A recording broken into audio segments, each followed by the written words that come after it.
बिस्मिल्लाहिर्रहमानिर्रहीम, अस्सलाम वालेकुम जी। कैसे सारे दोस्त।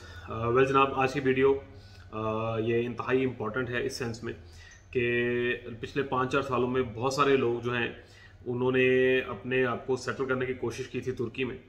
और पिछले 15-20 सालों से जो लोग सेटल्ड थे यूएई में, कतर में, ओमान में, सऊदीया में, और वहाँ पर वैट और डिफरेंट किस्मों के टैक्सेस लगने की वजह से, महंगाई होने की वजह से वहाँ पर फैमिलीज रखना मुश्किल थी।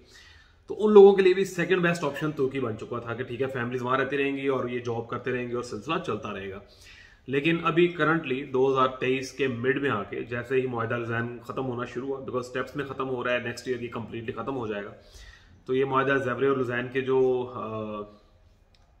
आफ्टर इफेक्ट्स हैं, खत्म होने के जो आफ्टर इफेक्ट्स हैं, क्या तुर्की पॉजिटिवली इसमें एंटर होगा या नेगेटिव चीजें ज्यादा आ रही हैं। अभी तक जो सिचुएशन है, यूरोप ने अपने आप को एक्सपेंड करना शुरू किया।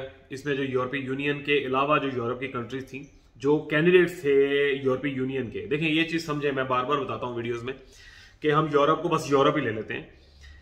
यूरोप के 4-5 हिस्सों में आप डिवाइड करके देखोगे। यूरोजोन है, सबसे अच्छे कंट्रीज जो हैं, फिर शेंजन है, सेकंड बेस्ट जो उसमें आ जाते हैं। अब शेंजन में भी यूरोजोन जरा तगड़े मुल्क हैं। इनके अलावा भी ये कैटेगरी है यूरोप की जिन्हें हम साउदर्न ईस्टर्न यूरोप के नाम से जानते हैं, बाल्कान के नाम से जानते हैं, जो लकीली भी और अनफॉर्चुनेटली भी तुर्की के ऊपर है सारे। इनमें जो मेजर कंट्रीज हैं जिनमें आप सेटलमेंट अब कर सकते हैं, क्योंकि जो तुर्की के हालात हैं, अगर ये जो लॉलीपॉप अब दिया गया है इन्हें यूरोपीय यूनियन का, अगर ये हो जाता है वाकई ये मुआहिदा, तो ये इस सदी का सबसे बड़ा एक विनिंग सिचुएशन होगी एक मुस्लिम कंट्री तुर्की के लिए। और एट द सेम टाइम मेरे नज़र में ये एक तरह से बड़ी अपने आप को गिरावट भी है। सल्तनत उस्मानिया के अंदर आते थे ये सारी यूरोपियन कंट्रीज, और आज इन ममालिक के यूनियन के अंदर जाने के लिए तुर्की उन्हीं की कोशिश कर रहा है, वादे मांग रहा है 50 साल से। लेट्स सपोज अगर ये यूं में चला जाता है, फिर सिचुएशन कुछ और होगी, मजीद सख्तियां आ जाएंगी। लेकिन अभी क्रोएशिया चला गया इस साल, रोमानिया, बुल्गारिया फाइनलाइज हो चुके हैं, उन्हें 5 अक्टूबर तक का टाइम दिया गया था अपने मामला कंप्लीट करने के लिए। एट द सेम टाइम तुर्की को टाइम दे दिया गया था, यूरोपीय यूनियन में अगर आना चाह रहे हैं तो इन कंडीशंस को पूरा करें। उनमें जो 2-3 मेन चीजें हैं वो फॉरेनर्स हैं, चाहे वो लीगल है चाहे इलीगल है, और इन्होंने इसके ऊपर बड़ी स्पीड में काम शुरू किया हुआ है और बहुत बड़ी हद तक सफाई हो रही है। जो लोग यहाँ हैं वो जानते हैं, जो पाकिस्तान में बैठे हैं उन्हें वीडियोस देख के अंदाजा हो रहा होगा। दूसरे नंबर पे वो लोग जो आते थे और ओवरस्टे हो जाते थे, कारोबार किए थे, प्रॉपर्टीज ली हुई थी, लेकिन समहाउ किसी इश्यूज में फंस गए थे। इन शॉर्ट ये कि तुर्की के बाद सेकंड बेस्ट ऑप्शन क्या हो सकता है। तो मैं 2022 के एंड पे और 2023 में मैंने 2 विजिट्स किए थे इन बाल्कान कंट्रीज के। इनमें जो सबसे अच्छी कंट्री मुझे लगी, जहां मैंने अपनी कंपनी रजिस्टर्ड कर रखी है अल्हम्दुलिल्लाह, मॉन्टेनेग्रो।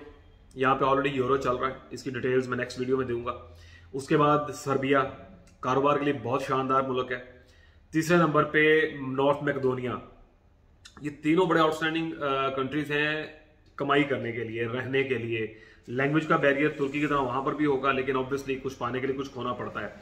कारोबार स्ट्रीम बहुत शानदार है, बिकॉज आप यूरोप एशिया से उठाएं और यूरोप में माल देना शुरू कर देंगे डे 1 से, अगर कारोबारी बंदा आएगा तो।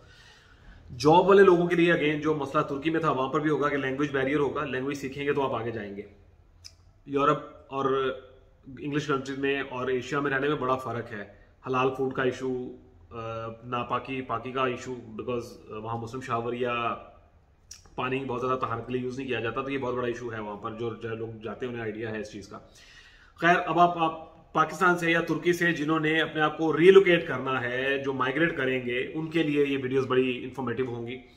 इसमें जो लिस्ट है, Montenegro top of the list, north Macedonia, Albania, Armenia, Georgia, Kosovo थोड़ा हटके है, मैं उसके हक में नहीं हूँ, वैसे भी मुस्लिम कंट्री है तो वहाँ वो सोलते नहीं है। बोस्निया एक बहुत शानदार डेस्टिनेशन बनती जा रही है, बिकॉज उसके तीनों तरफ अब शेंजन आ चुका है, और उसके नीचे है मॉन्टेनेग्रो जो शेंजन का सबसे तगड़ा कैंडिडेट है इस टाइम। सो आप लोगों को बिफोर टाइम इसी 2023 में कोशिश करनी चाहिए अपने आप को वहां पर रिलोकेट करने की, वहां पर माइग्रेट करने की, अगर आप कुछ अच्छा कमाना चाह रहे हैं। अब यहाँ पर एजेंटों से कैसे बचना है आपने, मैंने फेब में एक पहली वीडियो डाली थी कि जी मैं यहाँ पर जा रहा हूँ और मैं कंपनी रजिस्टर किया है, तो अभी मैं जाके चीजें मुझे पैसा लगा के चीजें इकट्ठी करने में 6 माह लग गए हैं। तो वो वीडियोस देख के 3 शहजादे यहाँ इस्तांबुल से वहां पहुंचे, कंपनियां पता नहीं की हैं या नहीं की हैं, और वो धड़ाधड़ लोगों को कह रहे हैं जी कंपनी बनाओ थे थोड़ा रेजिडेंसी लेके देते हैं। ऐसा नहीं है, चीज़ें बहुत डिफरेंट हैं। आपको बहुत सारी चीज़ों को पहले देखना पड़ेगा, क्या आप एलिजिबल हैं उन चीज़ों के लिए, या आप इन लोगों को खाली 1000 यूरो या 500 यूरो भर के और फिर आप तुर्की में या पाकिस्तान में बैठे रहेंगे इस इंतजार में कि आपकी रेजिडेंसी होगी मोंटेनेग्रो में। मोंटेनेग्रो का वीज़ा लेना पाकिस्तानियों के लिए और इंडियंस के लिए उतना ही मुश्किल है जितना अमेरिका का लेना। तुर्की को तो कहा जाता है सिर्फ गेटवे, मोंटेनेग्रो रियलिटी में गेटवे है यूरोप का। मैं जब मोंटेनेग्रो लैंड किया जहाज और वहां से जब मैं गाड़ी लेके निकला, मैंने कार रेंट की वहां पे, जब मैं गाड़ी लेके निकला मैंने एयरपोर्ट से लेके क्रोएशिया एंटर होने तक, बोस्निया एंटर होने तक, सर्बिया एंटर होने तक, अल्बानिया एंटर होने तक, नॉर्थ मैकेडोनिया की तरफ जाते हुए मैंने कहीं कोई पुलिस वाला नहीं देखा, कोई आर्मी नहीं देखी।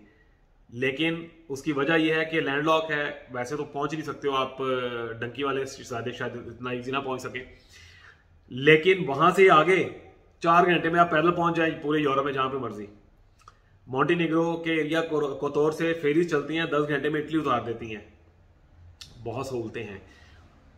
सो जेन्युइन बात अगर करूं तो गेटवे तो ये एरियाज हैं, बोस्निया, मोंटेनेग्रो, अल्बानिया, ये तुर्की के आगे ग्रीस है, बुल्गारिया है, और इन दोनों के आगे ये कंट्री स्टार्ट हो जाती है, और फिर उनके आगे सारा शेंजन जोन है और बड़ी कंट्रीज आ जाती हैं, और यही आगे यूके तक और कनाडा तक भी जाती हैं। सो ये एक अलग ट्रैक है। इस पे चलने के लिए आपको पैसा नहीं चाहिए, अकल इस्तेमाल करनी होगी आपने कि किन चीज़ों को करके, किन चीज़ों को ध्यान में रखते हुए आप एक कामयाब तरीके से इन कंट्रीज में सेटल हो सकते हैं with your families. So in countries में सेटलमेंट के लिए मैंने अलग अलग इन सारों के ब्लॉग बना दिए हैं, किन कंट्रीज में क्या चाहिए, कौन सी रिक्वायरमेंट्स होंगी। फिजिकली मैं वहां पर जा रहा हूँ नेक्स्ट मंथ दोबारा। कुछ दोस्त तैयार हुए थे जाने के लिए, अनफॉर्चुनेटली मैं नंबर सेव नहीं कर सका हूँ, दोबारा अपने नंबर नीचे डीएम कर दीजिएगा। जो लोग इंटरेस्टेड हैं मेरे साथ मोंटेनेग्रो, अल्बानिया, मैकेडोनिया और बोस्निया के टूर के लिए, बहुत महंगा नहीं है, that will cost like 500-700 euro में एक बंदे को ये कॉस्ट करेगा टूर, और ये 15 से 20 दिन का टूर होगा। और इस टूर में आप लोग खुद से बस योरसेल्फ आप अपनी कंपनी रजिस्टर कर सकते हैं। चूंकि इन्विटेशन मेरा होगा तो ऑब्वियसली मैं जाते ही वहां पर ये नाम रजिस्टर करा दूंगा ताकि ये एजेंटियां स्टार्ट ना कर सकें आप लोग। ये बड़ी क्लियर बात है, ये जाने से पहले सोच लें आप लोग। हाँ, अपनी सेटलमेंट के लिए कोई जाना चाह रहा है, मैं शुरू से बहुत बड़ा नाकद रहा हूं एजेंटियों का।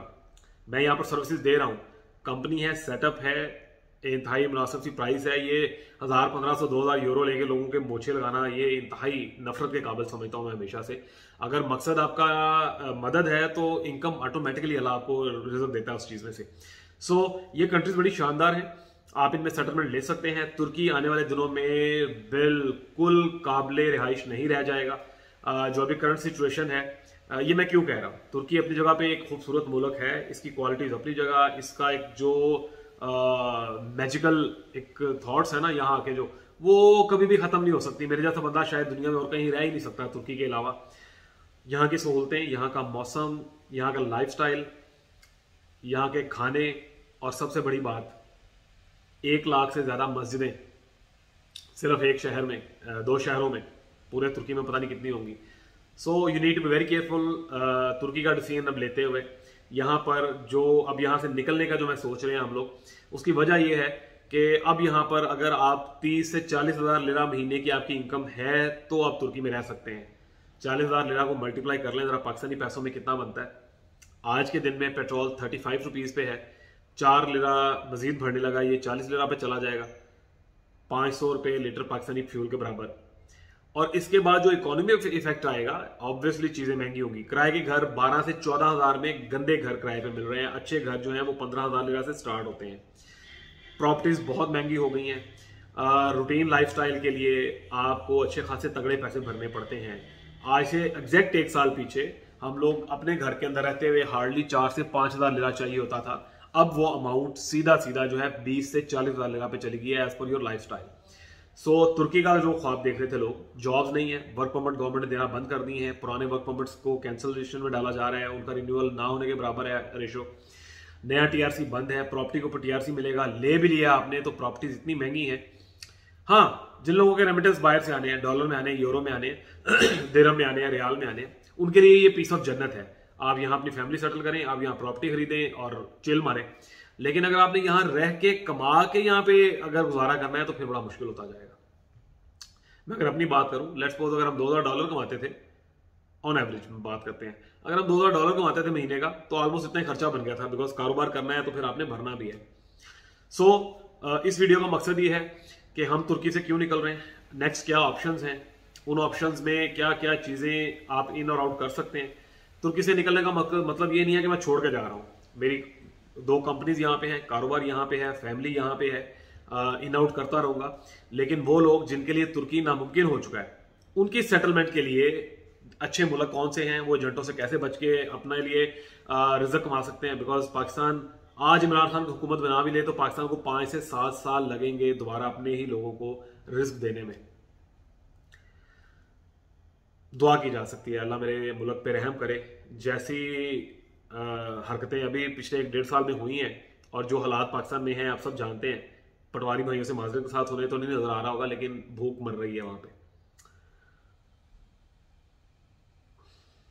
एनीवे, जो दोस्त तुर्की आना चाह रहे हैं उनके लिए भी उतनी ही इंपॉर्टेंट वीडियोस होंगी आने वाली। और जो लोग तुर्की के अलावा सेकंड बेस्ट ऑप्शंस ढूंढ रहे हैं, जिनके पास यूके, कनाडा, अमेरिका जैसी कंट्रीज का ऑप्शन नहीं है, ऑस्ट्रेलिया, न्यूजीलैंड जैसी जगहों पे नहीं जा सकते, जो लोग तुर्की के लिए भी एलिजिबल नहीं रह गए, जो यहाँ पर भी आके प्रॉपर्टी बाय नहीं कर सकते, वो कैसे मिनिमम पैसों में अच्छी इकोनॉमीज में सेटल हो सकते हैं, इनके ऊपर अगली 5 से 7 वीडियोस हैं।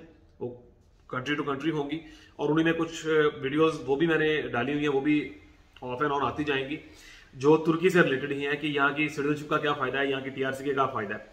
तो ये सारी वीडियोस ऑफ एंड ऑन आती जाएंगी और आप लोग इन्हें देखते जाइएगा।